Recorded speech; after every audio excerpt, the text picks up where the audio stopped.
హైదరాబాద్లోనే ఇంత చలి ఉందా లేదంటే ప్రపంచం అంతటా ఇంత చలి ఉందా తెలియదు, కానీ చలి మాత్రం నరకంగా అనిపిస్తుంది. అది పొద్దున లేవనీకి పొద్దున లేద్దామని 5 o'clockకి అలారం పెట్టుకున్నా, అది మోగుతూనే ఉన్నది. బయటికి వెళ్ళి ఒకసారి చూసి వచ్చాను, మొత్తం చీకటి అంటే చీకటి ఉంది, ఫుల్ చలి పెడుతుంది.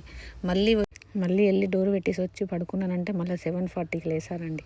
లేచేసరికి తెల్లారిపోయింది, స్కూల్ టైం అవుతుంది. దెబ్బలు వేసేసి ఆకలి గిట్ల నూకేసుకొని బబ్బియానికి వాటర్ పెట్టేశాను. పాప మన టిఫిన్ కూడా రెడీ చేశాను. అలా వేసి స్నానం గిట్లా వేపించేసి వానికి టిఫిన్ వేస్తే వాడు తింటుండి. ఇక నేను గిన్నెల కాడికి వచ్చేసాను. అమ్మో, నీళ్ళు ముట్టుకుంటే చాలండి ఐస్లో చేతి పెట్టినట్టుంది. చాలా మస్తు చల్లగా ఉన్నాయి వాటర్. అయితే నైట్ గిన్నెలు తోమేసుకోకుండా అలాగనే పడుకున్నాను, అమలమ్మ సతాయిస్తుందని. పొద్దున్న లేసి గిన్నెలు తోముతుంటే ఇంత నరకంగా అనిపిస్తుంది. నా లొల్లికి అమలమ్మ లేచేసింది, బాసన్ల సౌండ్కి. ఎంత చిన్న సౌండ్ వచ్చినా లేచి కూర్చుంటుంది. లేచింది మమ్మీ అనుకుంటూ వచ్చేసింది ఏడుచుకుంటా. ఆమెను ఎత్తుకొని బబ్బి గారిని ట్యూషన్కి పంపించేసిన, స్కూల్కి పంపించేసిన. సారీ, ఎట్లా వెళ్తుండే, మమ్మీ వీడియో తీయకు మమ్మీ అంటాడు. మనకి ఇవాళ టిఫిన్ ఏం చేయలేదు, ఫ్రూట్స్ పెట్టేశానండి.